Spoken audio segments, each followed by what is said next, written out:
Sudah tak dengar lagi tentang hudud, kata Ustaz Ahmad Awang. Antara yang jelas amat rakus berebut ghanimah dalam kerajaan Tebu Atap ini merupakan pemimpin PAS, sebuah parti yang dahulu begitu kuat menentang pelantikan politik dalam GLC dan Badan Berkanun.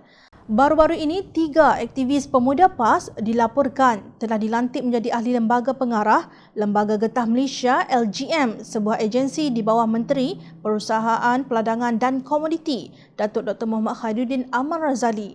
Ketiga-tiga mereka sebenarnya tidak mempunyai kelulusan atau pengalaman berkaitan dengan pengurusan atau peladangan getah. Namun, mereka menjadi majoriti dalam lembaga LGM yang mempunyai 5 anggota itu. Kini, lembaga LGM terdiri daripada aktivis PAS Muhammad Sanusi Muhammad Nur, Nurul Islam Muhammad Yusof dan Ustaz Muhammad Ismi Mat Taib bersama Datuk Ahmad Nazlan Idris dan Datuk Shahabuddin Syafi'i. Nazlan adalah ahli Parlimen UMNO dari Jerantut, manakala Shahabuddin adalah bekas Ketua Pengarah Risda. Mungkin pelantikan mereka ini sebagai menyambut kenyataan Setiausaha Agung PAS Datuk Taqiyuddin Hassan bahawa kerajaan akan melantik semua ahli parlimen yang tidak memegang apa-apa jawatan menjadi pemimpin syarikat berkaitan kerajaan GLC. Mengulas mengenainya, Penasihat Umum Amanah Datuk Seri Ustaz Ahmad Awang berkata, pemimpin PAS bersikap ekstrim. Hari ini apabila mereka mendapat kuasa, mereka berlagak seolah-olah agensi-agensi kerajaan seperti hak milik bapa mereka. Kata Ustaz Ahmad, jika niatnya untuk memantau tidak perlu berada di dalam.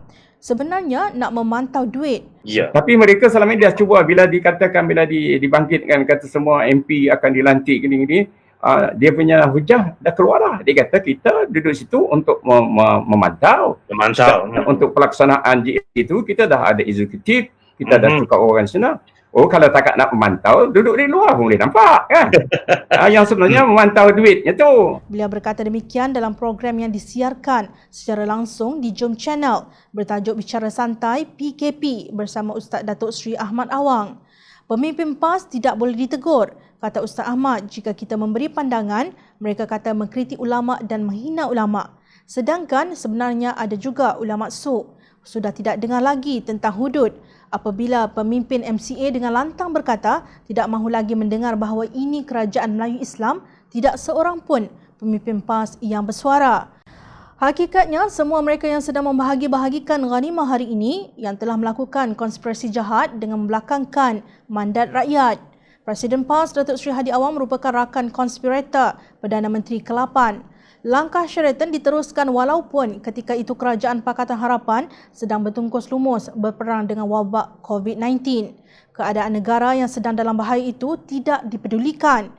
Hadi Awang sendiri mendapat bahagian ghanimahnya sebagai duta khas ke Timur Tengah, seolah-olah wakil Suruhanjaya tinggi dan kedutaan kita tidak mampu menjalankan tugas mereka. PAS yang pasukan pemimpin tertingginya terdapat ramai ustaz, tidak ada yang layak menjadi Menteri Agama di Jabatan Perdana Menteri sehingga dilantik profesional bukan politik, iaitu Mufti Wilayah Persekutuan Datuk Ustaz Dr. Zulkifli Al-Bakri. PAS hanya dipermainkan oleh UMNO dengan diberi kementerian yang tidak penting. Itu pun pemimpin PAS masih nak bangga diri.